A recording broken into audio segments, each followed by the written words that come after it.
नमस्कार दोस्तों, धर्म यात्रा भारत YouTube चैनल पर आप सभी दोस्तों का एक बार फिर से स्वागत है। आज हम बात कर रहे हैं खाटू श्याम की, श्री खाटू श्याम जी की कथा। महाभारत काल में लगभग 5,500 वर्ष पहले एक महान आत्मा का अवतरण हुआ था, जिसे हम भीमपुत्र बर्बरीक के नाम से जानते हैं। महिसागर संगम स्थित गुप्त क्षेत्र में नवदुर्गाओं की सात्विक और निष्काम तपस्या कर बर्बरीक ने दिव्य बल और कुछ वर्ष उपरांत कुरुक्षेत्र में युद्ध के लिए कौरव और पांडवों की सेना एकत्रित हुई। युद्ध का शंखनाद होने ही वाला था कि यह वृत्तांत बर्बरीक को ज्ञात हुआ और उन्होंने माता का आशीर्वाद ले युद्ध भूमि की ओर प्रस्थान किया। उनका इरादा था कि युद्ध में जो भी हारेगा वो उसकी सहायता करेंगे। भगवान श्री कृष्ण को जब यह वृत्तांत ज्ञात हुआ तो उन्होंने सोचा कि ऐसी स्थिति में युद्ध कभी समाप्त ही नहीं होगा। इसलिए उन्होंने ब्राह्मण का वेश धारण कर बर्बरीक का मार्ग रोककर उनसे पूछा कि आप कहां प्रस्थान कर रहे हैं। बर्बरीक ने अपना ध्येय बताया कि वे कुरुक्षेत्र जाकर अपना कर्तव्य निर्वाह करेंगे और इस पर ब्राह्मण रूप में श्री कृष्ण ने उन्हें अपना कौशल दिखाने को कहा। तब बर्बरीक ने एक ही तीर से पेड़ के सभी पत्तों को भेद दिया, सिवाय एक पत्ते के जो श्री कृष्ण भगवान के पैरों के नीचे दबा था। बर्बरीक ने ब्राह्मण रूपी श्री कृष्ण से प्रार्थना की कि वो अपना पैर पत्ते के ऊपर से हटाए, वरना आपका पैर घायल हो सकता है। तब श्री कृष्ण ने अपना पैर हटा लिया। वह बर्बरीक से एक वरदान मांगा। बर्बरीक ने कहा कि हे यजमान, आप जो चाहे मांग सकते हैं, मैं वचन का पूर्ण पालन करूंगा। ब्राह्मण रूपी श्री कृष्ण ने शीश दान मांगा। यह सुनकर बर्बरीक तनिक भी विचलित नहीं हुए, परंतु उन्होंने श्री कृष्ण को अपने वास्तविक रूप में दर्शन देने की बात की, क्योंकि कोई भी साधारण व्यक्ति यह दान नहीं मांग सकता था। तब श्री कृष्ण अपने वास्तविक रूप में प्रकट हुए। उन्होंने महाबली त्यागी तपस्वी वीर बर्बरीक का मस्तक रणचंडिका को भेंट करने के लिए मांगा और साथ ही वरदान दिया कि कलयुग में तुम मेरे नाम से जाने जाओगे। मेरी ही शक्ति तुम में निहित होगी। देवगण तुम्हारे मस्तक की पूजा करेंगे। जब तक यह पृथ्वी, नक्षत्र, चंद्रमा और सूर्य रहेंगे तब तक तुम लोगों के द्वारा मेरे ही श्याम रूप में पूजनीय रहोगे। मस्तक को अमृत से सींचा और अजर अमर कर दिया। मस्तक ने संपूर्ण महाभारत का युद्ध देखा एवं युद्ध के निर्णायक भी रहे। युद्ध के बाद महाबली बर्बरीक श्री कृष्ण से आशीर्वाद लेकर अंतर्ध्यान हो गए। बहुत समय बाद कलयुग का प्रसार बढ़ते ही भगवान श्याम के वरदान से भक्तों का उद्धार करने के लिए वो खाटू में चमत्कारी रूप से प्रकट हुए। एक गाय घर जाते समय रास्ते में एक स्थान पर खड़ी होकर चारों थनों से दूध की धाराएं बहाती थी। जब ग्वाले ने यह दृश्य देखा तो सारा वृत्तांत भक्त नरेश, खंडेला के राजा जो थे, उनको सुनाया। राजा भगवान का स्मरण कर भाव विभोर हो गया।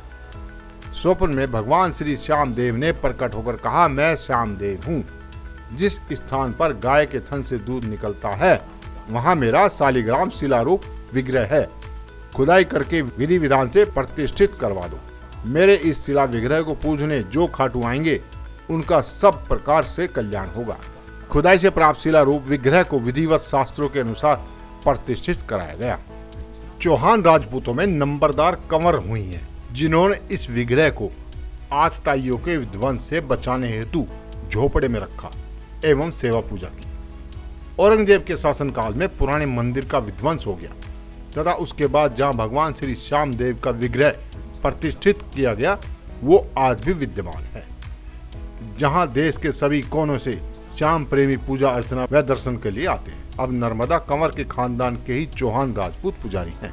खाटू श्याम भगवान को श्री कृष्ण के कलयुगी अवतार के रूप में जाना जाता है। ऐसा कहे जाने के पीछे भी एक पुरानी कथा है। राजस्थान के सीकर जिले में इनका भव्य मंदिर स्थित है, जहां हर साल बड़ी संख्या में श्रद्धालु आते हैं। लोगों का विश्वास है कि बाबा श्याम सभी की मुरादें पूरी करते हैं और रंक को भी राजा बना सकते हैं। कौन है बाबा खाटू श्याम? बाबा खाटू श्याम का संबंध महाभारत काल से माना जाता है। यह पांडुपुत्र भीम के पौत्र हैं। ऐसी कथा है कि खाटू श्याम की अपार शक्ति और क्षमता से प्रभावित होकर श्री कृष्ण ने इन्हें कलयुग में अपने नाम से पूजे जाने का वरदान दिया था। लाक्षागृह की घटना में प्राण बचाकर वन वन भटकते पांडवों की मुलाकात हिडिंबा नाम की राक्षसी से हुआ। यह भीम को पति रूप में प्राप्त करना चाहती थी। माता कुंती की आज्ञा से भीम और हिडिंबा का विवाह हुआ। जिससे घटोत्कच का जन्म हुआ। घटोत्कच का पुत्र हुआ बर्बरीक, जो अपने पिता से भी शक्तिशाली और मायावी था। बर्बरीक देवी का उपासक था। देवी के वरदान से उसे 3 दिव्य बाण प्राप्त हुए, जो अपने लक्ष्य को भेद कर वापस लौट आते थे। इनकी वजह से बर्बरीक अजय हो गया था। तब श्री कृष्ण ने अपना वास्तविक परिचय दिया तो बर्बरीक ने खुशी खुशी शीश दान देना स्वीकार कर लिया। फागुन शुक्ल द्वादशी को स्नान पूजा करके बर्बरीक ने अपने हाथ से अपना शीश श्री कृष्ण को दान कर दिया। शीश दान देने से पहले बर्बरीक ने श्री कृष्ण से युद्ध देखने की इच्छा जताई थी, इसलिए भगवान श्री कृष्ण ने बर्बरीक के कटे शीश को युद्ध अवलोकन के लिए एक ऊंचे स्थान पर स्थापित किया। युद्ध में विजय श्री प्राप्त होने पर पांडव विजय का श्रेय लेने हेतु वाद विवाद कर रहे थे। तब श्री कृष्ण ने कहा कि इसका निर्णय बर्बरीक का शीश कर सकता है। बर्बरीक के शीश ने बताया कि युद्ध में श्री कृष्ण का सुदर्शन चक्र चल रहा था, जिससे कटे हुए वृक्ष की तरह योद्धा रणभूमि में गिर रहे थे। द्रौपदी महाकाली के रूप में रक्तपान कर रही थी। श्री कृष्ण ने प्रसन्न होकर बर्बरीक के उस कटे सिर को वरदान दिया कि कलयुग में तुम मेरे श्याम नाम से पूजित होगे। तुम्हारे स्मरण मात्र से भक्तों का कल्याण होगा और धर्म, अर्थ, काम, मोक्ष की प्राप्ति होगी। स्वप्न दर्शनोपरांत बाबा श्याम खाटू धाम में स्थित श्याम कुंड से प्रकट हुए थे। श्री कृष्ण विराट शालिग्राम रूप में संवत 1777 से खाटू श्याम जी के मंदिर में स्थित होकर भक्तों की मनोकामनाएं पूर्ण कर रहे हैं। प्रत्येक वर्ष होली के दौरान खाटू श्याम जी का मेला लगता है। इस मेले में देश विदेश से भक्तजन बाबा खाटू श्याम जी के दर्शन के लिए आते हैं। इस मंदिर में भक्तों की गहरी आस्था है। बाबा श्याम, हारे का सारा, लख दातार, खाटू श्याम जी, मोविन वंदन, खाटू का नरेश और शीश का दानी, इन सभी नामों से खाटू श्याम को उनके भक्त पुकारते हैं। खाटू श्याम जी मेले का आकर्षण यहाँ होने वाली मानव सेवा भी है। बड़े से बड़े घराने के लोग आम आदमी की तरह यहाँ आकर श्रद्धालुओं की सेवा करते हैं। कहा जाता है कि ऐसा करने से पुण्य की प्राप्ति होती है। भक्तों की इस मंदिर में इतनी आस्था है कि वो अपने सुखों का श्रेय उन्हीं को देते हैं। भक्त बताते हैं कि बाबा खाटू श्याम सभी की मुरादें पूरी करते हैं। खाटू धाम में आस लगाने वालों की झोली बाबा कभी खाली नहीं रखते। शीश के दानी, जब श्री कृष्ण ने उनसे उनके शीश की मांग की तो उन्होंने अपना शीश बिना किसी झिझक के उनको अर्पित कर दिया और भक्त उन्हें शीश के दानी के नाम से पुकारने लगे। श्री कृष्ण भगवान पांडवों को युद्ध में विजयी बनाना चाहते थे। बर्बरीक पहले ही अपनी मां को हारे हुए का साथ देने का वचन दे चुके थे और युद्ध के पहले एक वीर पुरुष के सिर की भेंट युद्ध भूमि पूजन के लिए करनी थी, इसलिए श्री कृष्ण ने उनसे शीश का दान मांगा। लख दातार, भक्तों की मान्यता रही है कि बाबा से अगर कोई वस्तु मांगी जाती है तो बाबा लाखों बार देते हैं, इसलिए उन्हें लख दातार के नाम से भी जाना जाता है। हारे का सहारा, जैसे कि इस आलेख में बताया गया है कि बाबा ने हारने वाले पक्ष का साथ देने का प्रण लिया था, इसलिए बाबा को हारे का सहारा भी कहा जाता है। हारे हुए की तरफ से युद्ध करने की प्रतिज्ञा व दादी माँ हिडिंबा से मिले आदेश के कारण ही भगवान श्री कृष्ण के मन में उठी समस्या के कारण ही बर्बरीक व बाबा के शीश को भगवान वासुदेव द्वारा मांगा गया, क्योंकि एक तो कुरुसेना 18 दिनों से पहले खत्म नहीं हो सकती थी तथा अन्य तथ्य यह भी था कि महाबली बर्बरीक हारे हुए कमजोर की तरफ से युद्ध करते, इसलिए अंत में महाबली बर्बरीक के अलावा कोई नहीं बचता, क्योंकि जिस तरफ से वो युद्ध करते तो सामने वाला कमजोर हो जाता। फिर अपनी प्रतिज्ञा अनुसार उन्हें हारे हुए की तरफ से युद्ध करना होता, अतः अंत में केवल महाबली बर्बरीक ही जीवित रहते। मोर छड़ी धारक, बाबा हमेशा मयूर के पंखों की बनी हुई छड़ी रखते हैं, इसलिए इन्हें मोर छड़ी वाला भी कहा जाता है। लीले का अस्वार, श्याम बाबा को लीले का अस्वार कहा जाता है। दरअसल वीर बर्बरीक के पास नीले रंग का घोड़ा था। नीले रंग को स्थानीय भाषा में लीला भी कहा जाता है, इसलिए इन्हें नीले के अक्षर या लीले के अस्वार कहा जाता है। युद्ध के बाद की कथा। युद्ध के बाद बर्बरीक द्वारा पांडवों के अभिमान का मर्दन हुआ और उसके बाद उनके शीश को रूपवती नदी में प्रवाहित किया गया। शीश बहता हुआ खाटू नामक गांव में पहुंच गया। इसके बाद रूपवती नदी सूख गई और बर्बरीक का शीश वहीं दबा रह गया। इसके कई वर्षों बाद राधा नामक एक गाय थी। वो गाय दूध देने में असमर्थ थी, इसी कारण उसके मालिक ने उसे छोड़ दिया। गाय घूमते हुए उस स्थान पर पहुंची जहां बर्बरीक का शीश दफन था। वहां पहुंचते ही उसके थनों से दूध बहने लगा, जिसके बाद खाटू के राजा को जब इस बात का पता चला तो वे स्वयं वहां गए और वहां खुदाई करके उन्हें एक शीश दिखा, जिसके पश्चात आकाशवाणी हुई कि यह ज्येष्ठ घटोत्कच पुत्र बर्बरीक का शीश है, जिसे श्री कृष्ण भगवान द्वारा उनके श्याम नाम से पूजे जाने का वर है। ये कलयुगी कृष्ण है, इनके लिए विशाल मंदिर का निर्माण करवाओ। आकाशवाणी के कुछ दिनों बाद मंदिर का निर्माण शुरू हुआ और देव उठनी एकादशी के दिन बर्बरीक के उस शीश की स्थापना मंदिर में हुई और वे बर्बरीक से खाटू श्याम बन गए। इसी कारण देव उठनी एकादशी के दिन बाबा श्याम का जन्मोत्सव मनाया जाता है। खाटू श्याम जी के मंदिर कैसे जाएं? आइए जान। खाटू श्याम जी का मंदिर राजस्थान के सीकर जिले में स्थित है। जयपुर से खाटू श्याम जी के मंदिर जाना बहुत आसान है। दिल्ली से भी आप खाटू श्याम जी के मंदिर आराम से जा सकते हैं और अगर आपको दिल्ली से खाटू श्याम जी के दर्शन करने जाना है तो 2 दिनों में घूमकर आप वापस आ सकते हैं। इस वीकेंड पर आप परिवार के साथ श्री खाटू श्याम जी के मंदिर जाएं और उनका आशीर्वाद प्राप्त करें। अगर आप दिल्ली में रहते हैं और कार से खाटू श्याम जी के मंदिर जाना चाहते हो तो 6 घंटे 48 मिनट यानी लगभग 7 घंटे वहां पहुंचने में लगेंगे। दिल्ली से खाटू श्याम जी मंदिर की दूरी लगभग 480 किलोमीटर होगी।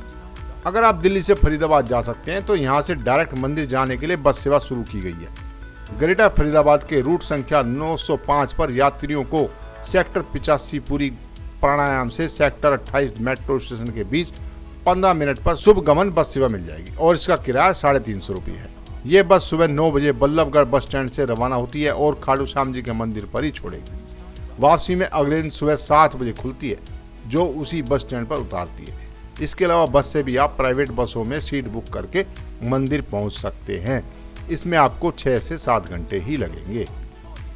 ट्रेन से अगर जाना चाहते हैं तो नई दिल्ली रेलवे स्टेशन से 3 से 4 ट्रेनें चलती हैं जो आपको जयपुर रिंग्स जंक्शन जैसे स्टेशन पर छोड़ेगी। यहाँ से आपको बस की सुविधा से मंदिर जाना होगा जो 18 से 25 किलोमीटर की दूरी पर है।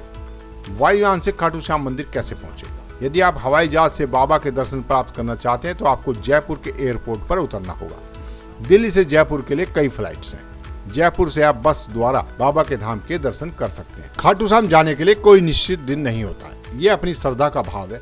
जब आपका मन करे अपने समय अनुसार आप खाटू श्याम जा सकते हैं। मंदिर के दर्शन प्राप्त करने के लिए आपको गर्मियों में सुबह 4:30 बजे से दोपहर 12:30 बजे तक और शाम को 4 बजे से लेकर रात्रि 10 बजे तक मंदिर खुला रहता है। वहीं सर्दी के मौसम में सुबह 5:30 बजे से लेकर दोपहर 1 बजे तक और शाम को 4:30 बजे से लेकर 9:30 बजे तक मंदिर परिसर खुला रहता है। मान्यता है कि जो भी भक्त सच्चे भाव से खाटू श्याम नाम का उच्चारण करता है तो उसका उद्धार संभव है। यदि भक्त सच्ची आस्था प्रेम भाव से खाटू श्याम जी की पूजा अर्चना करता है तो उसकी सभी मनोकामनाएं पूर्ण होती हैं। जिंदगी के सभी दुख दर्द दूर हो जाते हैं।